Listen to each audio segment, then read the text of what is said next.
अस्सलाम वालेकुम नाज़रीन, नवां ॾिसी रहिया आहियो HRJDO न्यूज़ ऐं आहियां वज़ीर उनड़। ख़बर शामिल कयूं था यासीन परियाड़ जी। तहलका काज़ी अहमद सिंध जे तारीख़ी शहर हबेरी जे मेन प्राइमरी बॉयज़ स्कूल जो उस्ताद ग़ुलाम मुस्तफ़ा ॾहरीअ जे रिटायर थियण खां पोइ हबेरी स्कूल खे ताला लॻी विया। जंहिं स्कूल में 7 उस्ताद पढ़ाईंदा हुआ, अफ़सोस अॼु उन स्कूल में हिकु बि उस्ताद न आहे। जॾहिं हबेरी जे रहवासियुनि तइलीम जे आला उहिदेदारनि खां मुतालबो कयो आहे त स्कूल में उस्ताद मुक़ररु कयो वञे, न त ॿी सूरत में एहतजाज जो दाइरो वधायो वेंदो।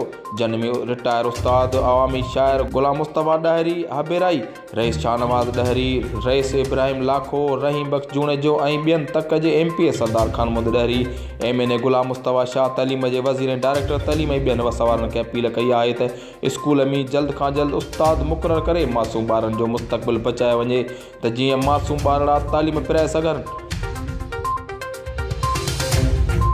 वधीक ख़बरुनि ऐं अपडेट लाइ ॾिसंदा रहो HRJDO न्यूज़।